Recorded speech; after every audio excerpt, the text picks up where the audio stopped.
Hello everyone, this is a walkthrough of the level 1 genetics external. This is the old standard. A lot of the content crosses over, and as we see this paper, I don't know if you've seen it already, I'll put the link to it in our Google Classroom. But yeah, there is a lot of crossover, and so I'll try and highlight any bits that aren't relevant, but to be honest, looking through this paper, it looks like all parts could very well be in your sort of paper next week. So yeah, we'll jump straight into it. As ever, try to do this pausing me before you have a go at the question yourself. And then obviously if you get stuck, then play it, or if you want to check your answer, then play it. I'll make a start. I'm going to use blue pen for my sort of non-answer thoughts that I need to write down so you can see what I'm thinking, and I'll use normal pen for the answer. Let's go. Question 1. Pink manta rays. We are asked to complete the missing labels in the following diagram. We have 2 boxes, 2 spaces, and I presume you're going to see something like this in class. Certainly we did. We have our quite iconic sort of diagram of DNA coiling up here. Pardon me, sorry. Being compressed down into these sort of X shapes. Hopefully we recognize these as chromosomes. There's not much here. It's just, sorry, you have to remember this. If you haven't memorized the sort of shapes, what they look like, what they're called, go back and do that. Now for this part, it's pointing to the DNA or the chromosome after it's been unraveled, the material after it's been unraveled, so we can just label it as DNA. Now in the mark scheme, it does actually allow you to give an answer as if this was pointing at one of the base pairs. So you are allowed to say a base A, T, C, or G as correct answers as well for this. For part A, to get at the achieve mark, you had to get both answers correct. Okay. Now for part B, we are asked to define the term mutation. Hopefully we've hit our flashcards hard and we've nailed down these definitions. The way that this question, part B and C, are graded, they're sort of combined together. So I might not talk about the grade after part B and go straight on to C. It's because the mark scheme combines the two. And I'll try to explain how. So for the mutation, there's a few different levels to this. A mutation, we're going to start nice and simple. A mutation is when the order of bases in DNA changes.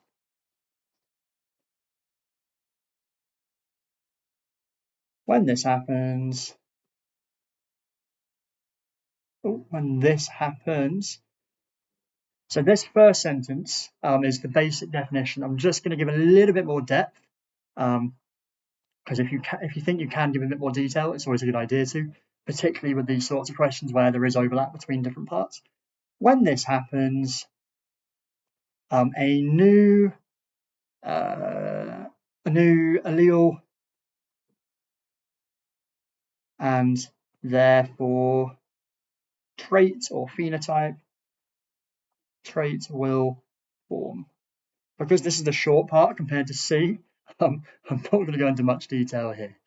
Okay, because it's just a definition. I think all it really wants is you to say mutation is when the order of bases changes. And I presume part C is where we're going to expand on this second sentence. So probably don't need it for achieving just part B. But as I say, it's combined with part C. So yeah. Here we go. Obviously, this is black and white. I'm assuming your picture, if it was given to you in colour, would be a pink manta ray rather than still just a grey one. Scientists in Australia have found a pink manta ray. This colouring is caused by a genetic mutation. And obviously we have our normal coloured and our pink coloured ones given to us here. Now, we are asked to explain how a mutation can give the manta ray a pink colour. In your answer, you should use the terms DNA, gene, allele, mutation, and phenotype. So in this sort of suggestion here, it is giving us a bit of a clue as to what we're going to talk about. Now in part B, we explained the link between DNA and a mutation. I am going to add it again here, just because it, I think, helps the answer feel a bit more complete. And if you're reading back and checking your work, we have to try and remember what's on the other side as well. So for part C, explain how a mutation can give the manta ray a pink colour. Down the left-hand side, I'm going to try and give myself a sort of series of things to tick off. So I'm going to just briefly explain what a mutation is. Mutation. Then how does that link to a new allele? If we have a new allele, we get a new protein. Now on No Brain Too Small, the one that I printed out for you in class, and we have those flow charts. I'll see if I can add it to the bio of this video. It might be useful for those that aren't in my class. But yeah, there's a nice flow chart that sort of shows how all these different parts of this standard are sort of joined together. Again, it's from the old standard, but there's so much crossover, it's basically the same as the new one. Okay, so we have our new protein that gets produced by this allele. Once we get our new protein, we are likely going to have a new phenotype.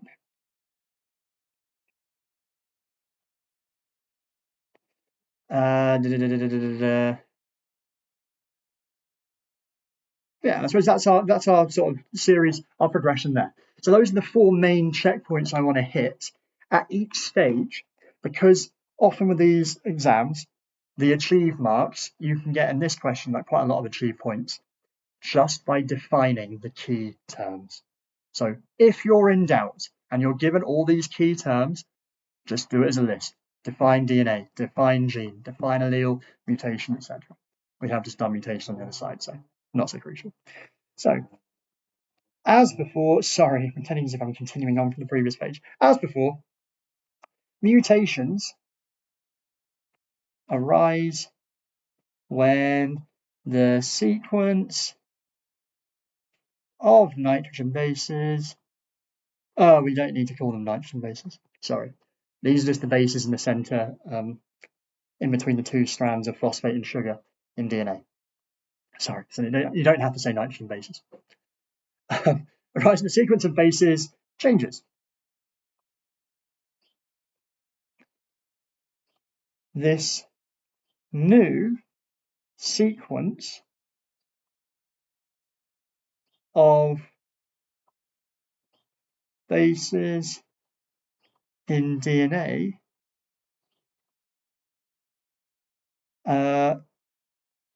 will potentially produce a different protein. Because remember, all genes code for a protein. Therefore, if it produces a different protein, this would mean that there is an alternative form of the gene.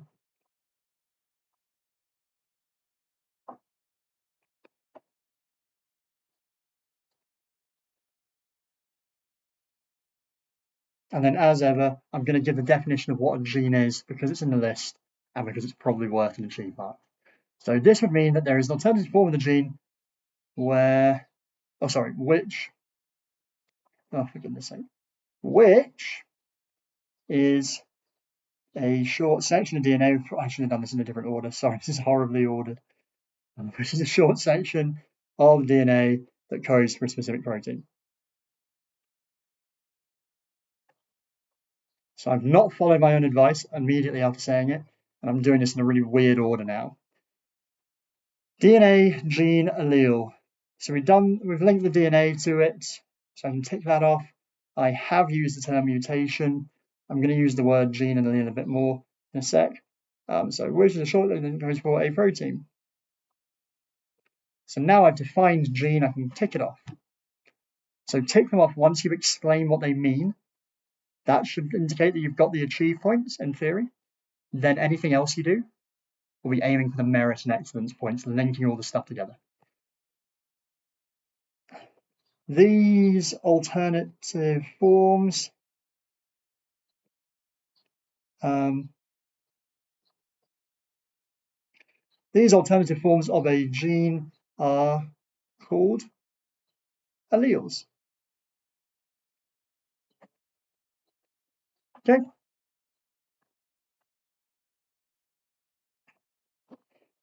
The new allele, pardon me, I'm going to leave a line because it's going to get a bit wordy if I don't.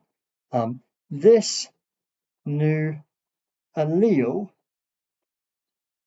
may cause a different phenotype,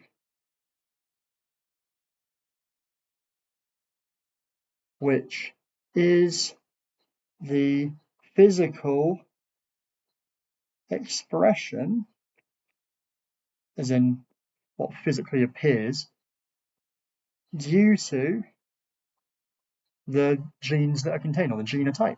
So this new allele may cause a different phenotype, which is the physical expression of the new allele or the genotype. I'm going to use genotype just because that's the definition we've learned in class. So now I've defined phenotype as well. I have started to link stuff together, but I need to make sure I do so in the context of a manta ray. So what I've just said is a generic description. This can be applied to any situation. Now, whether you do this as different bullet points, when you have a look at the mark scheme and see what their bullet points are, this start of the answer can be applied to almost any question involving mutations causing a phenotype, okay? In manta rays, if a mutation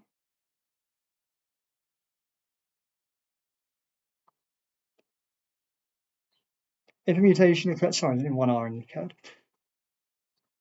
Oh my God. There's two R's. In manta rays, if mutation occurred in the gene that dictates or is in charge of controls that dictates skin color,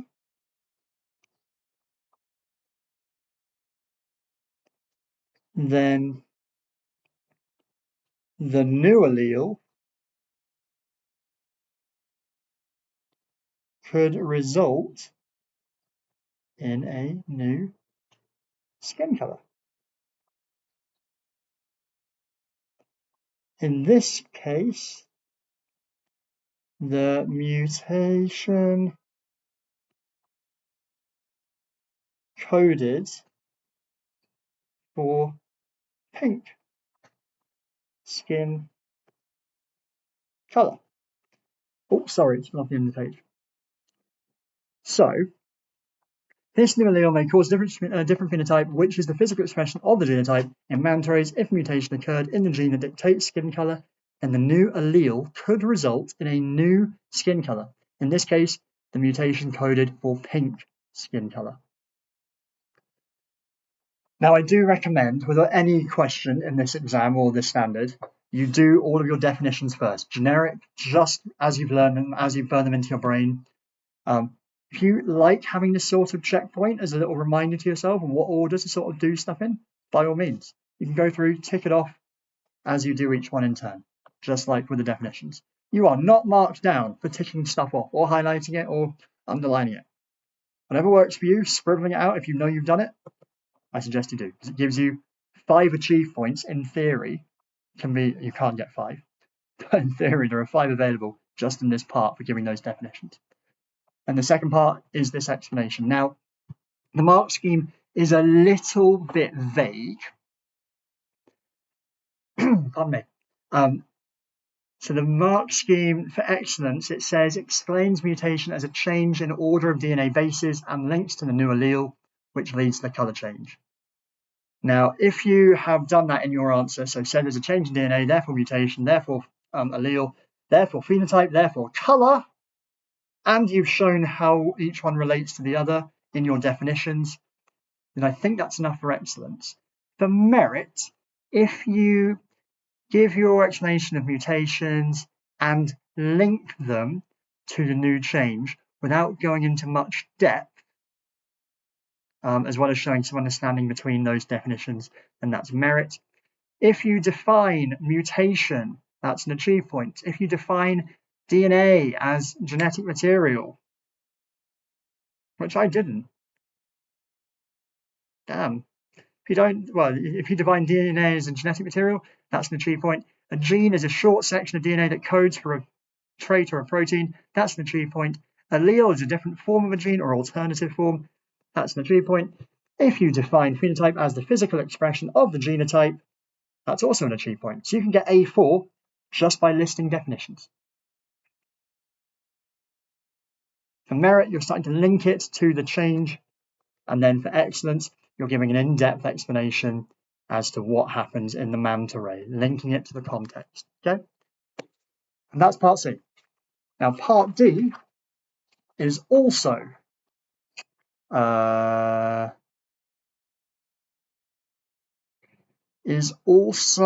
excellent question. This is the part that isn't entirely.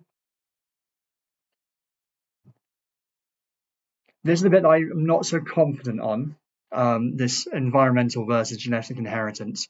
Our standard this year is much more focused on just genetic variation and therefore the environment's effect on genetics rather than whether things are environmental and genetic. I'll do the answer just in case. Good to go through if you haven't gone through it already in class. So yeah. We are told that flamingos this time are not born pink, and this colour is not inherited. As they get older, flamingos turn pink as a result of the food that they eat.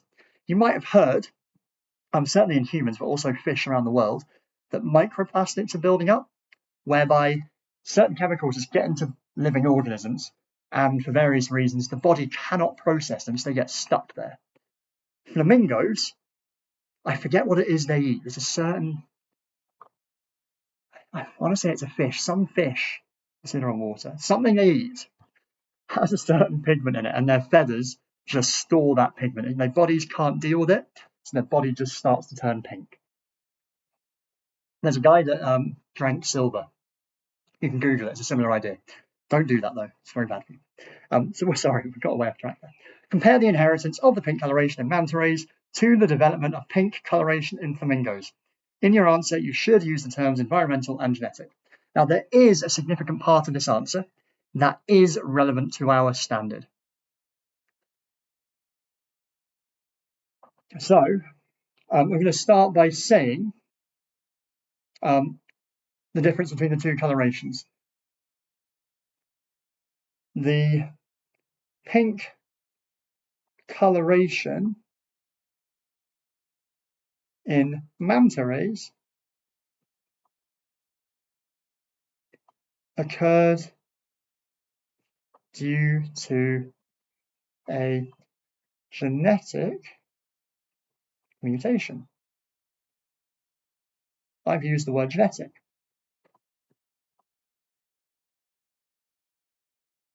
Okay. The pink coloration in flamingos is gained from the food. It is an environmental change. Okay, so if anything changes, causes variation, and sorry, I got an email. If there's just a change that happens due to some action that occurs to the animal, like getting a tattoo or getting a scar, that's not a genetic change, that's just damage to your physical body. You're just gaining stuff. So it's not a genetic change, it's environmental. If something is genetic, it doesn't necessarily get passed down. This question is discussing the inheritance of the coloration, not just the cause of it itself. So now we have to say whether these two can be inherited. For the manta ray, just because there's a genetic mutation doesn't guarantee it will be inherited by its offspring. So for genetic variation to be inherited by the offspring,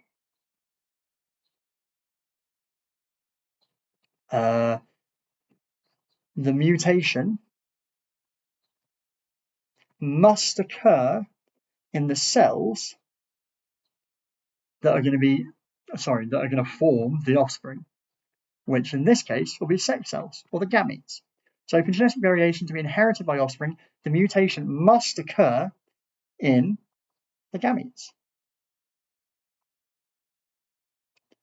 Somatic mutations, somatic being the sciencey word for body cells, other cells that are not gametes, are not sex cells. So finger cells, or in a manta ray's case, fin cells, I guess. Somatic cells do not pass on genetic information. This is often a marking point in itself, so it's good to be quite clear both ways with this. Okay, so we've said in manta rays, it has to be in a mutation in the gametes. So manta rays can only inherit pink coloring if the sex cells mutate.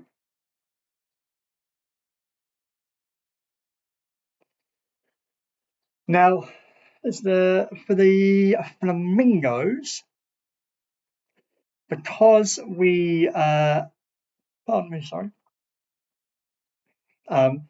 because we're talking about an environmental change, like getting a tattoo, it's just a superficial change to your body. It's not actually something that can be reproduced in later generations. So for this last bit here, I'm going to just explain for flamingos. For flamingos,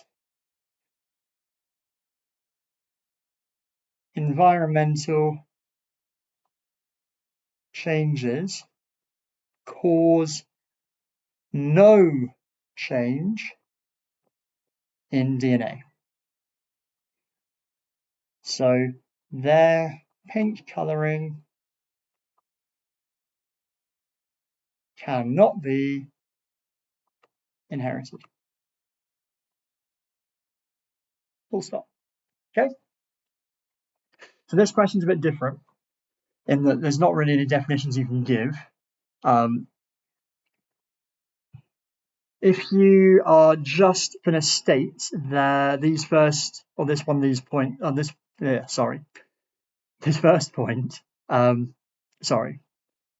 about the flamingos, that's enough for one achieve mark. If you say that only genetic traits can be passed on, as in you're not being very clear with where the genetic mutations must occur, if you just say that genetic traits can be passed on, that is also an achieve point. Say both, there's 2 achieve points there. If you say a genetic mutation can only be passed on if it occurs in the gametes, that's a merit point. If you say that the manta ray colour is a genetic is due to genetic variation, and that is merit. If you say that flamingos are pink, which is environmental and so cannot be passed on, and that is also merit. If you do all of that,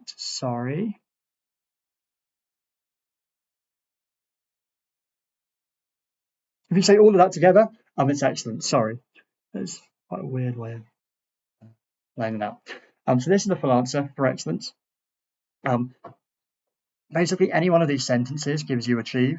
For this section here, down here, this is where we are getting into the merit band.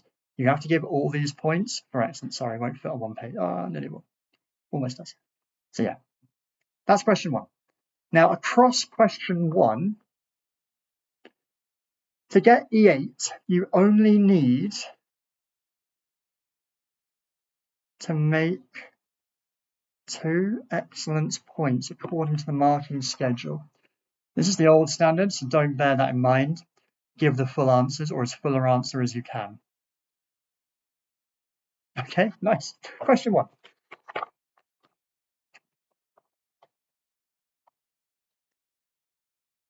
Okay, question 2.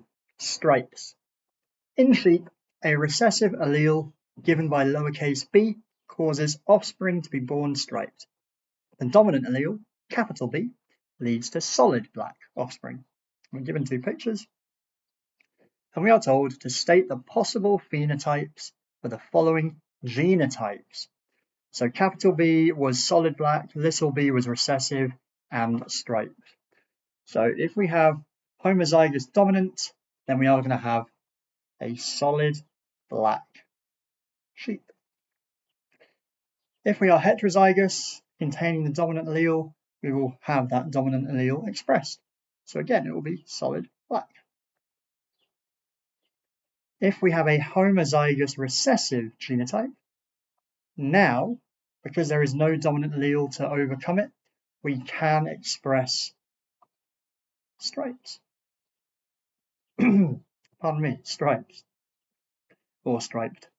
And that is meant to be a page that cannot write today. Like that. Okay. If you got all 3 correct, that is achieved. 1 achieved point. If you don't understand, well, yeah, that's fine. Question B. The striped and solid black colours in a family are shown in the pedigree chart below. I'm not going to read that. We are asked to state the genotypes of individual 3 and individual 4. Now we are, from the previous question, we can, I'm just going to write down, sorry, BB equals black, BB equals black, then homozygous recessive equals striped. Just to save me flicking back and forward, sorry, this is just from the previous question. So, for individuals 3 and 4, they are these 2 here. Now, they are the offspring, 4 is the offspring of 1 and 2. So we're going to look at that. And then what the offspring are of 3 and 4 are going to help us figure out what 3 is. Okay? So for 4, because it's the offspring of 1 and 2, we can use 1 and 2 to figure it out.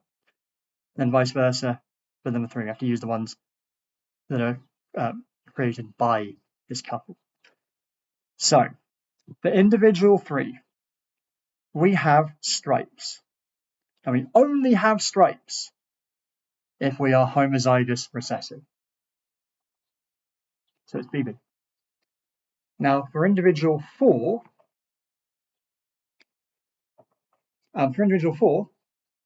they are the offspring of a dominant, well, we don't know what it is. We know it's striped, sorry. A dominant allele is present somewhere in 1. And in number 2, we have, again, homozygous recessive.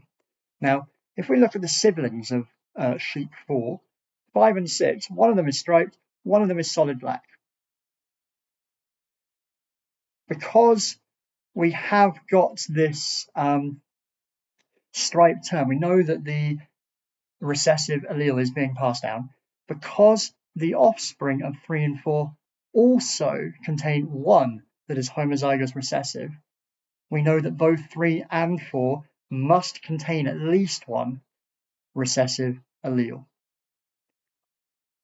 Because 3 is homozygous recessive and 4 is solid black, it must have a dominant allele but be a carrier for the recessive one. So we have homozygous recessive and heterozygous for individual 4. For both correct answers, you get 1 achieved point for the combination of both. Now for part C, oh my god, you have to explain how you work that out. You should support your answer using evidence from both the parents and offspring of individual 4. Okay, that's what we did. Okay, so I'm going to start from the top down because that's how my brain works. So, explain how we worked out the genotype for individual 4.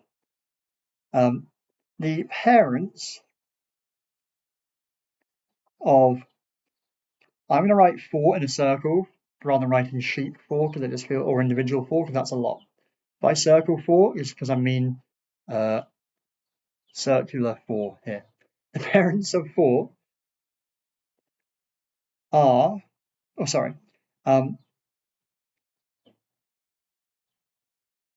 parents of 4 include, sorry, I'm getting stuck how to start it. Parents of 4 include one homozygous recessive parent and one containing a dominant allele. Now, we can't identify the genotype of parent 2. We don't need to. The fact is, because we have one homozygous recessive parent, if you imagine a quick little Punnett square, in every single eventuality, in any eventuality, there is going to be a lowercase b present in all of them. So it will be a carrier. And so 4 can itself pass on its own lowercase b recessive allele to its offspring. Okay?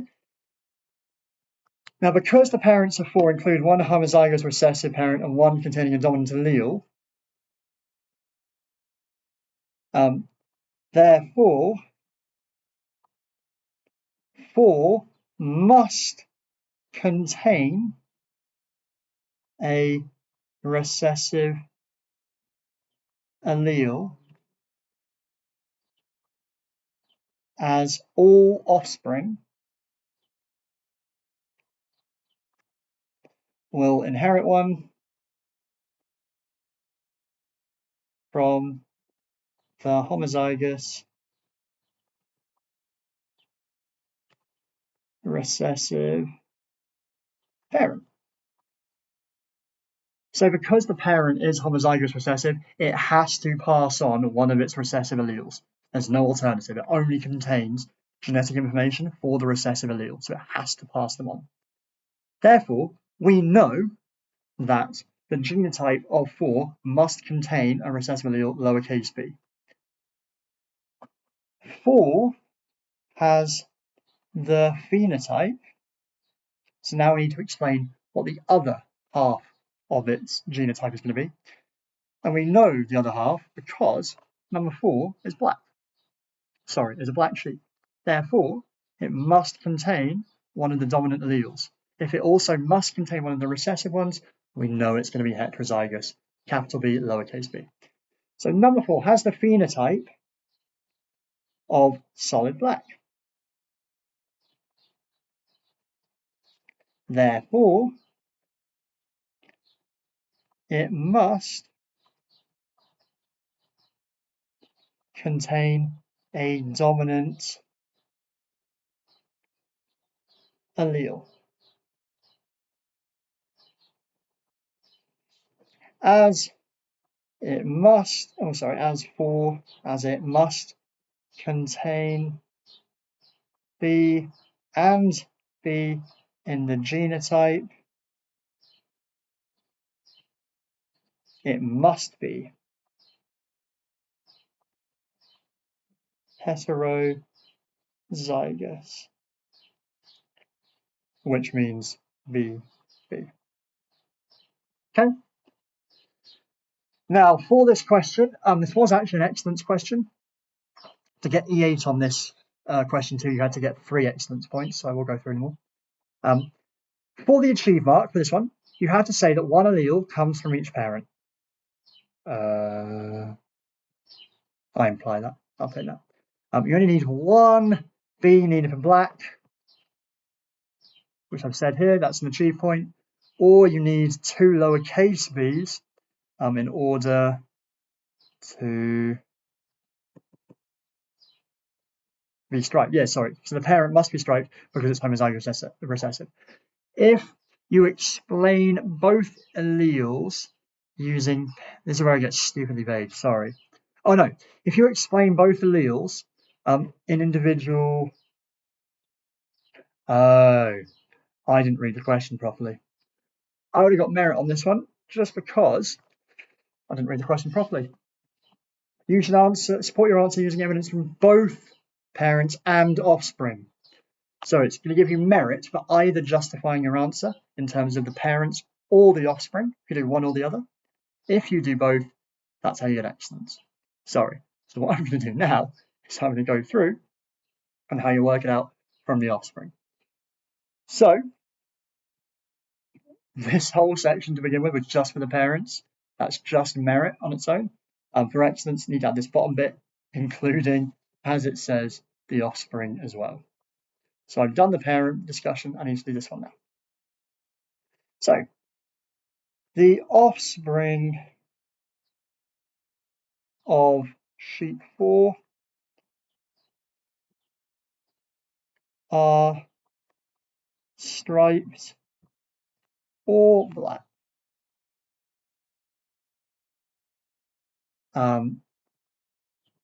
To be striped, the reasoning's the same, it's just looking the other way in terms of your perspective. To be striped, homozygous recessive, which is double lowercase b, is needed. Therefore, 4 must contain a recessive allele. So because, again, one of the offspring is or displaying the recessive traits, the parent must be a carrier at least for it, or itself be express the recessive trait. So therefore 4 must contain a recessive allele as its phenotype is black, same as before, or solid black. It must also contain a dominant allele.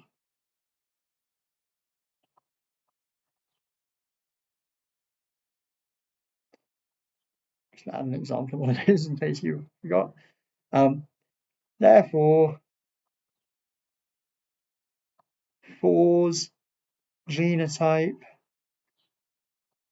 is heterozygous as before. Sorry, that's not even easy to read. Okay, so for this sort of question, be really careful and do read, especially if it's in capital letters, because it knows it's going to trip people up, that you do both. Do. If you did both of these parts, you get excellence for this question. If you just did in terms of the offspring or in terms of the parents, then that is just merit. For achieve, you just had to say that one allele comes from each parent. You only need one B to be black because it's dominant, or you need 2 lowercase b's in order to be striped. Okay. Now for part E, this is where you can throw, part D even. This is where you can throw a few of your definitions down. And we'll get into that in a second. Okay, so for part D, we are asked to discuss how a farmer could use crosses breeding to find out if a solid black sheep has a pure breeding genotype.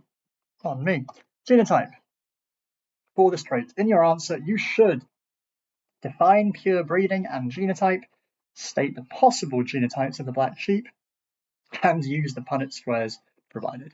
Okay, so this is where we're going to use that idea of test crossing. That's where you take your homozygous recessive individual, in this case a striped sheep, and it reproduces with a dominant trait having sheep. Doesn't necessarily need to be hetero or homozygous, the other one. One of them has to be homozygous recessive. We'll do the Punnett squares later on. That's the idea of the question. I'm going to go through it in order, this time in a sensible order, not in a weird order. And we're going to get our achieve points straight off the bat. So, define pure breeding. We are not punished for using bullet points. So screw sentences. Pure breeding. Purebred animals or organisms, I guess, are always homozygous. But it can be dominant or recessive. What it means is your organism, your dog, in this case the sheep, it must contain the genetic instructions for one allele only, in this case with regards to the wool colour.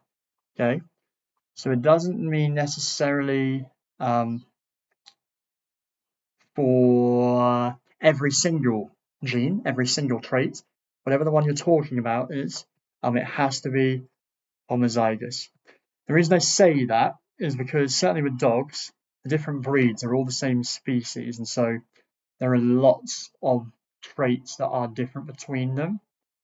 The purebred ones, usually there's one or two. It's complicated, don't you worry about it too much. Anyway, for our sakes here, purebred organisms are always homozygous. We'll keep it simple. We're only considering binary sort of genetic systems where in reality it's never binary. So, next definition, genotype.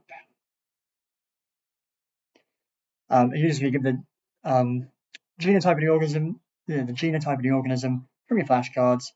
Either the total combination of both alleles,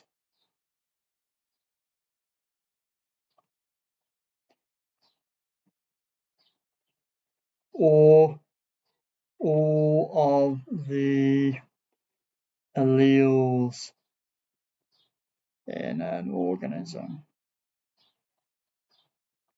Okay, so the genotype of the sheep is going to be BB in three various ways.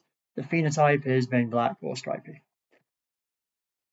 The possible genotypes of the black sheep, just because there isn't a lot of space here, and I'm aware that there's not a big screen for you guys to see it on, I'm going to do the genotypes. Actually, no, I'm going to do them here.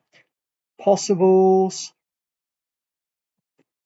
for a black sheep, it's either homozygous dominant or heterozygous. Either one will display the black wool trait. Okay. Now, we have done the definition. We have done the genotypes. We haven't used the Punnett squares because we need to discuss now, we need to actually answer the question, discuss how the farmer could use breeding or crosses to find out if a solid black sheep has a pure breeding genotype for this trait. Okay, so in order to conduct a test cross, the test subject must be bred with a homozygous, in this case, striped, recessive,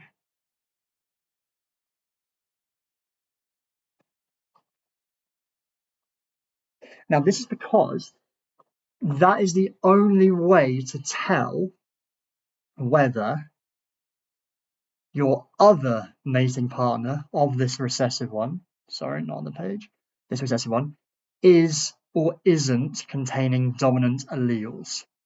It gets a bit more complicated than that. I'll explain it in a sec. I'm going to skip down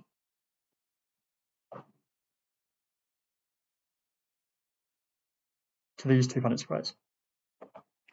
So the two possible genotypes of the black sheep, one of them was BB, one of them was B lowercase b.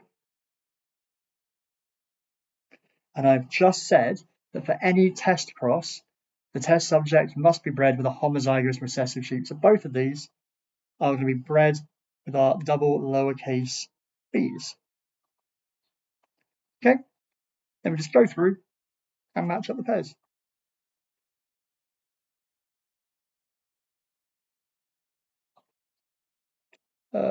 B, B, B, B, B, B, B, B. Okay, now at this point, just we can go through the achieve points. If you did any one of these Punnett squares correctly, that's an achieved. If you said that you need to do a test cross with a homozygous recessive sheep, that is also an achieved point.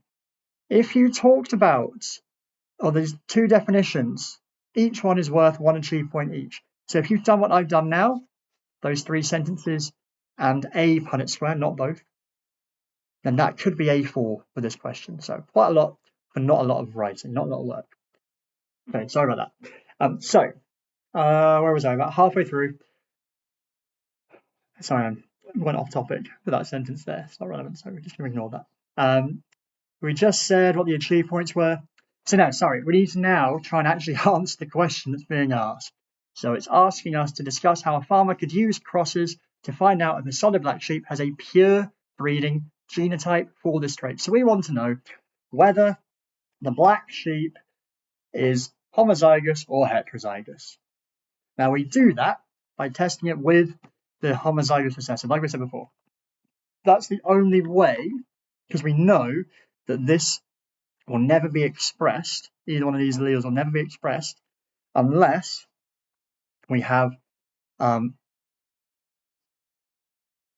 no black dominant alleles, or in this case, if you have heterozygous in the parent, the black sheep parent, then some of your offspring will not be black-wooled. Therefore, you know that this sheep is not purebred. If it was purebred, every single offspring would always be born with a dominant trait. And I'll get to where that gets a bit tricky in a sec. Because these Punnett squares are probability, every single time you're rolling a dice as to one of these 4 results. It doesn't work that if you get this and this one in your 2 first children, the next 2 will both be homozygous recessive. Every single time, it's like flipping a coin, rolling a dice, it's random chance of each one. Okay? So, we need to now explain what I tried to explain there briefly with a bit more detail. So, after the test crosses,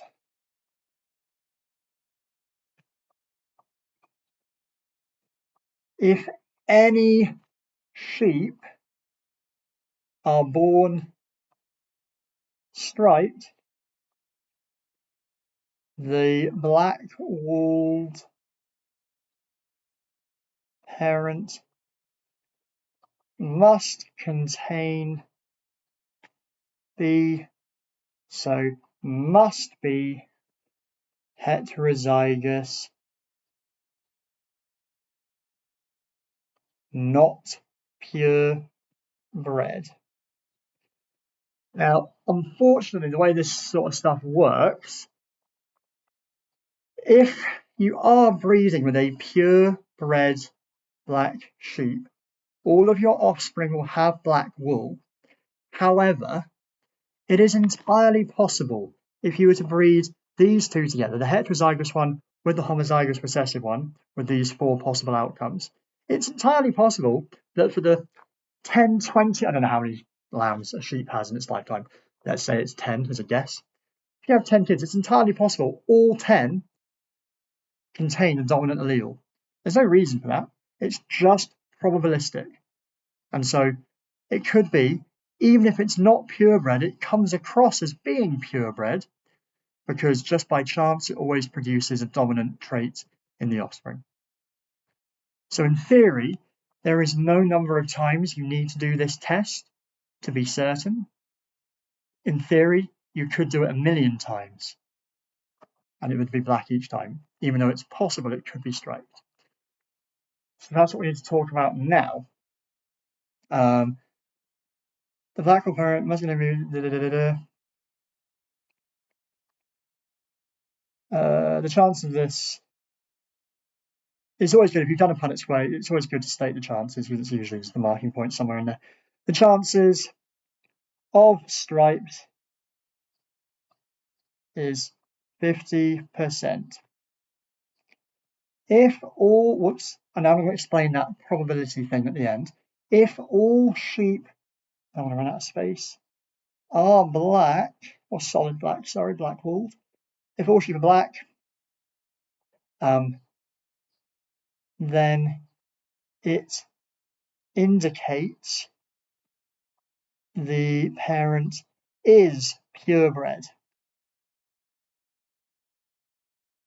However, due to the random nature of fertilization,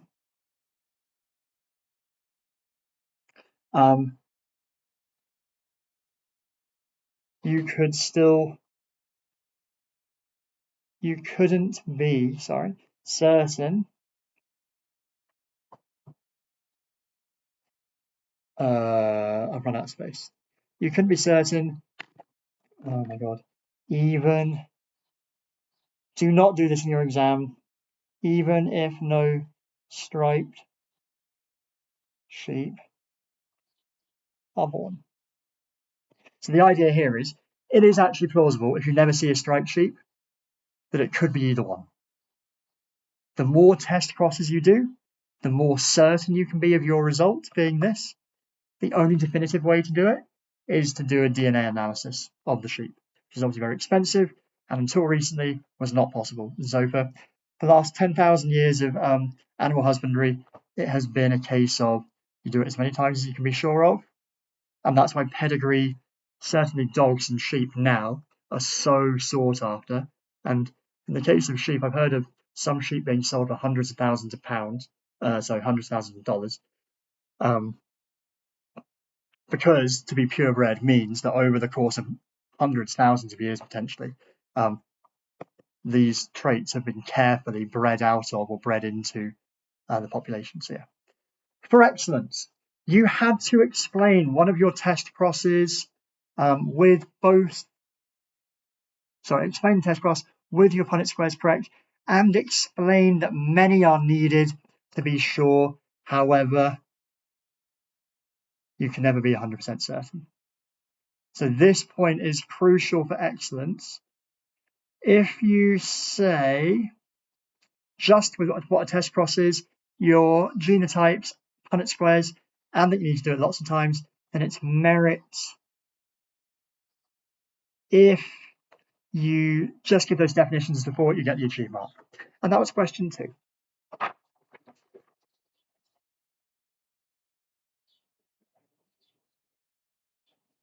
Okay, into question 3. This one about the deep blue. Penguins are successful in New Zealand waters because they can use oxygen efficiently, which allows them to dive deep to catch their food. Some penguins can dive deeper than others, depending on the genetic information they have. You can see where this is going. We are asked to define the term genetic variation using penguins as an example. Now, I do not know why they've given you so many lines to answer this, because it's just a sentence. So, genetic variation for any example is just you can't use the word variations, you got to think of synonyms for it. Things like variety, diversity, you can't use variety, sorry. It's the same root word as variation. Oh my god, what's another synonym for it? Or the different possible genetic makeups. You can use clunkier language if you need to. So you cannot just reuse the same word, in your definitions. You can't say variety. Genetic variation is the range in possible genetic information found, because it's asking for the penguins, you would normally just say in a population, found in a population of penguins. I don't know if you've seen that clip of Benedict Cumberbatch missaying penguins the more he says it. I'm really nervous with that right now. If you did this definition, that's an achieve. What's the definition they gave? They said genetic variation is the diversity in genetic information amongst a group of penguins. There you go. Same idea. Now for part B, this is a full page that you have been given here. So this is going to be a hell of an answer. Again, with this part, as you see me do the answer, I'm not actually going to write much in it. But yeah, this is where you can earn your excellence, and this is one of those typical questions that we've done I don't know how many times. Explain how sexual reproduction contributes to genetic variation and affects the diving ability of penguins. So it's going to be important for excellence, at least, important for merit really, that we do discuss the diving ability at the very end. In your answer, you should consider the processes of cell formation, meiosis, and fertilization. We've learned these as three clear things. Fertilization is random. I don't know how penguins compare to mammals, but potentially up like around 1 million sperm cells could be present in the process. Therefore, you have a 1 in a million chance of getting a certain bit of DNA. Random fertilization causes genetic variation because every single gamete is unique. Every single gamete is unique. First of all, from the meiosis process, we have crossing over. I will explain what these are. Hopefully your brain's already going, oh my god, I know what that is. And the last one is independent assortment.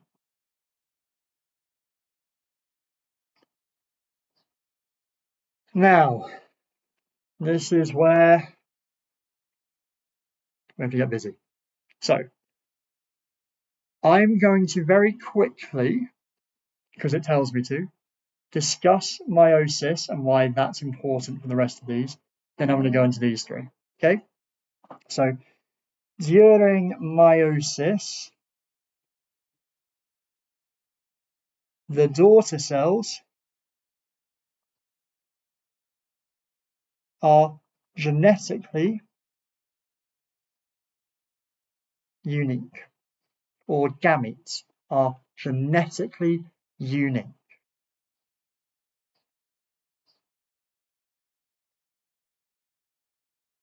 They must combine or fertilize another gamete as both are haploid, which is to say, so they have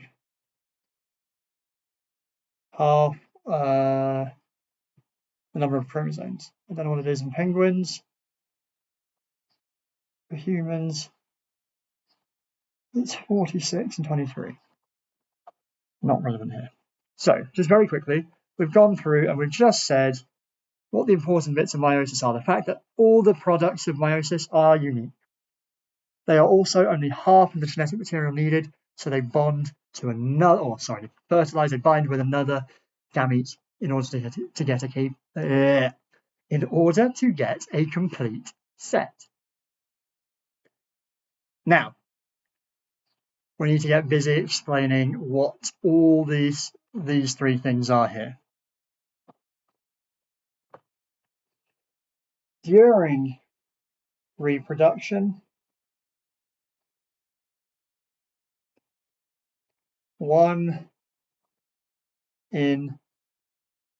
I'm just going to give a rough number, hundreds of thousands of sperm cells fertilize the one egg. Therefore,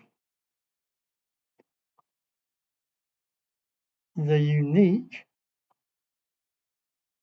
genetic material to combine with the egg's genetic material is random. Okay, so random fertilization just says you have no idea which sperm has reacted with the ovum. Random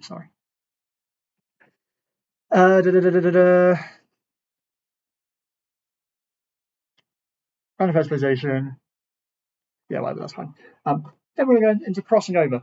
During meiosis itself, so during the production of the gametes,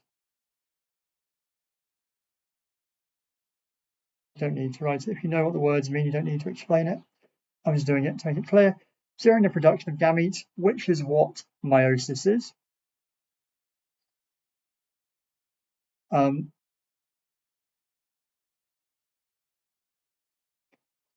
homologous chromosomes, this is crossing over, sorry, it wasn't clear, during the production of gametes, homologous chromosomes, which means they have to be identical in structure and size, or the corresponding chromosome. Homologous chromosomes can overlap in sections. These overlapping sections can switch.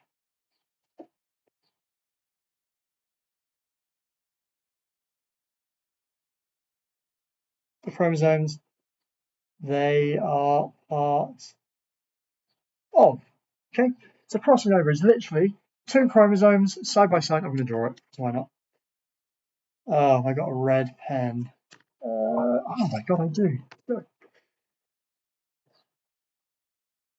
Something like that, I don't know. When you then separate these out, what you end up with is your, well, blue chromosome, to be simplistic, but it switches this bit of its blue self with the red section, like that. And you also, whoops, we're staying with red. And then this little bottom section here is blue.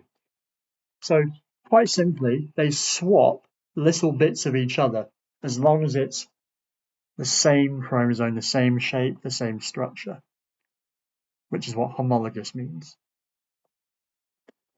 These overlapping sections can switch.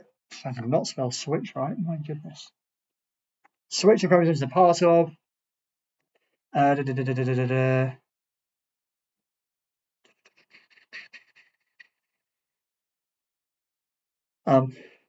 Independent assortment. Independent assortment can occur in meiosis also as the chromosomes get sorted into random daughter cells. Out of the 2, then the 4 that they get sorted into, there is no structure to it. They get randomly packaged and sent away into the gametes. So independent assortment can occur in meiosis also as chromosomes. I don't know if you can hear that chainsaw. I'm really sorry if you can. Hopefully it stops. Independent assortment can occur in meiosis also as chromosomes are sorted randomly into the 4 daughter cells. So to use a very simplistic diagram like up here, if you have your one parent cell with, let's say, a chromosome in it, out of the 4 possibles,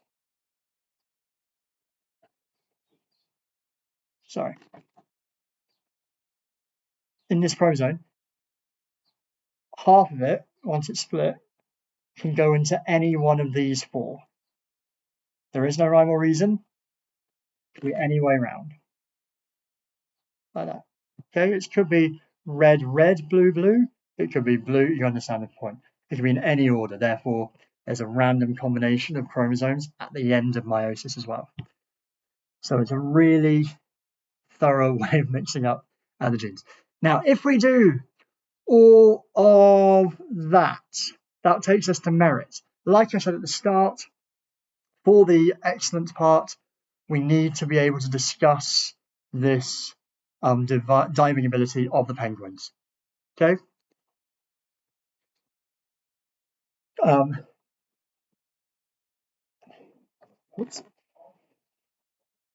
Genetic variation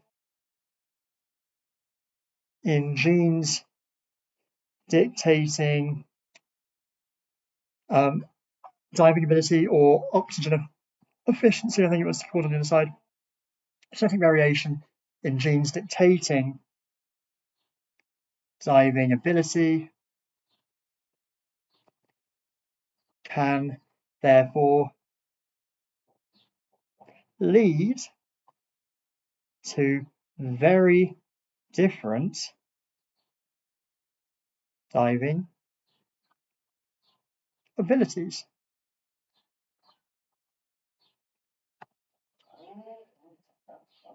Okay, now just going to check through the mark scheme because I think part C is a bit more detailed. For achieve, you had to discuss the fact that alleles, chromosomes, genetic material is rearranged during meiosis. If you do these explanations, that sort of comes up and is implied, or if not explicitly stated. You had to also, for a different achieve point, you had to define what random fertilization was, the idea that random sperm fertilizes the egg, or state that gametes fuse or fertilize. They fuse during fertilization. If you say that gametes are genetically unique, that's another achieve point. If you say that gametes are haploid or have half the genetic material, then that is also an achieve point. For merit, you had to explain how meiosis causes variation due to random assortment or crossing over. Independent assortment or crossing over. So either one of those is a merit point. If you explain what fertilization is, one sperm fertilizes one egg, then that's, if you link it to genetic variation because it's random, and that is also a merit point. If you explain what fertilization is and how the combination of the two parents, like up here, and that is also a merit point. I've not done this perhaps as clearly as I should. So the mark scheme says explains fertilization and how DNA from two parents create genetic variation. So up here, I should have added a bit more detail. So I'm going to use an asterisk to go down here.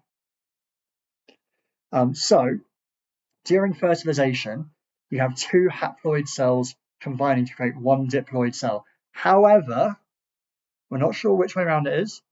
Some of the mum's material will be dominant, some will be recessive, same for the father. So different parts of each one's contributions from their gametes may or may not be expressed.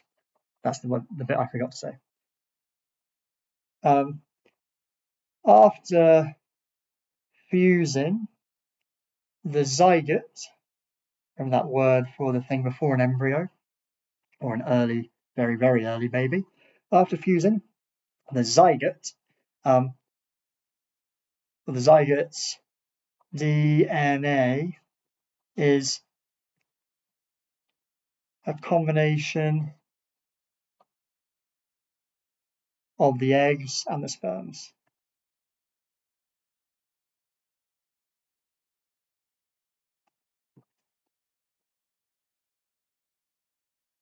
Some alleles from each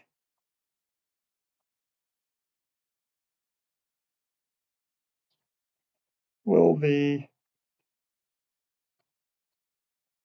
after fusing the zygote's DNA, zygote's DNA is a combination of the eggs and the sperms. Some alleles from each parent will be passed on, but not all. Okay?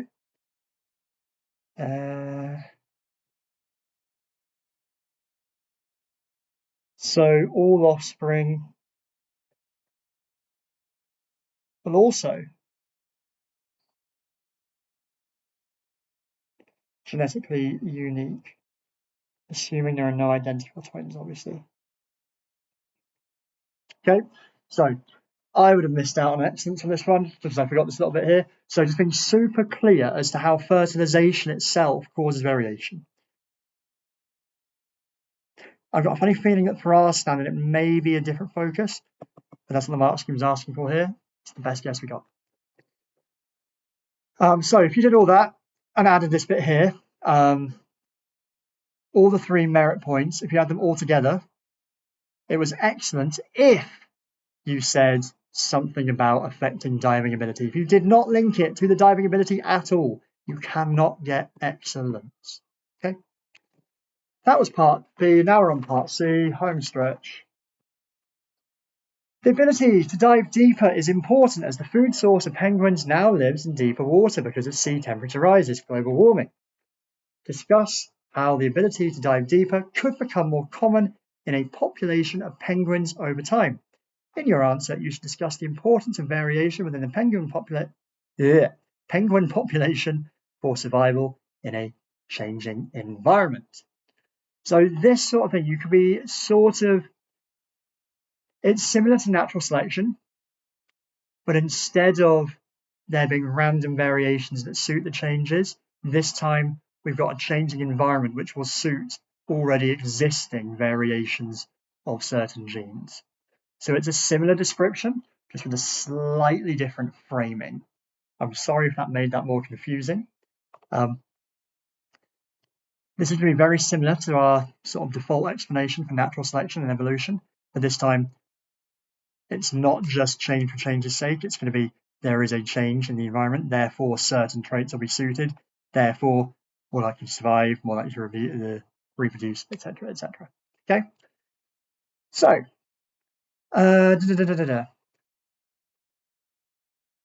you should discuss the importance of variation within the penguin population for survival in a changing environment. A population of penguins has a variety, or are all, some, even if it's a small difference, are all genetically different. Some will suit diving deeper more than others, depending on the traits they have. Okay, so now we're going to talk about penguins that do have these beneficial traits. For individuals with these advantageous or beneficial or useful, I guess, individuals with the advantageous traits, they are able to dive deeper or / for longer. Therefore, this is where we start our big chain of therefores, so's, because maybe we'll try and use a different connector for each one. So therefore, they're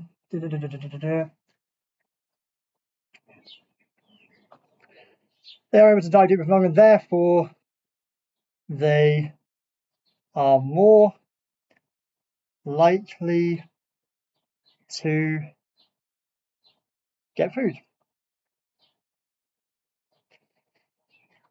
Consequently, you do not need to use a different connector for each sentence, just because it's good for your vocabulary. Consequently, they are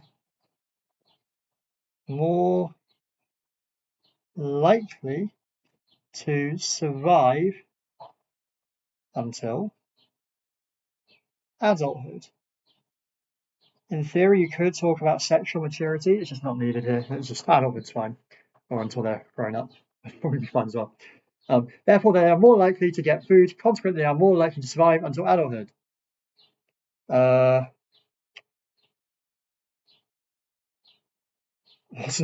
Sorry.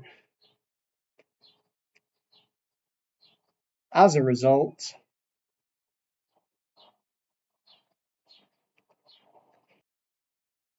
sorry, my laptop crashed. As a result, they are more likely to reproduce. finally, this means that they are more likely to pass on the advantageous trait.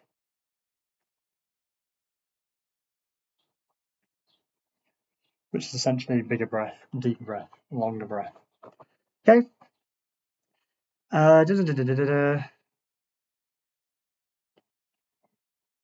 So we've discussed this is for one penguin or one individual, one generation. For this change to occur, we need to have multiple generations. So over time, if the conditions continue to benefit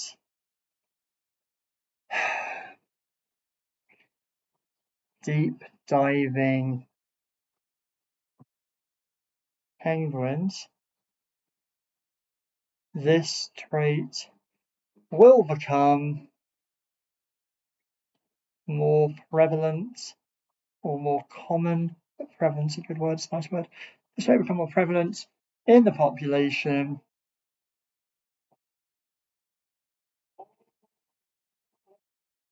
now, because I think I'm done, but I've made a habit of missing bits out this evening. We were asked to discuss how the ability to dive deeper could become more common in the population. We've just said that. In your answer, we discussed the importance of variation for that whole purpose. So as I understand it, it's only half a page, but I think this is all you need. Now for achieve, you had to say somewhere in your answer that penguins have a range of traits. Some penguins have advantageous ones that allows them to dive deeper. Which is what I said here. If they dive deeper, they are better suited to the environment or more likely to survive or can catch more food. Those 3 points, each one is an achieve point. If you said that the variation in penguins means they're better suited to the changes, so can better survive or better reproduce, and that's a merit point. If you said that diving deeper, they're more likely to survive or reproduce and pass on their stuff, then that's merit. Essentially, if you said everything together, it's excellence. But the way the mark scheme breaks it down, it says variation in penguins means that some are better suited to a changing environment and more likely to survive and reproduce. These better adapted penguins will pass on these alleles or genes, so over many generations, these genes will become more common. I use the word trait. Use the word genes.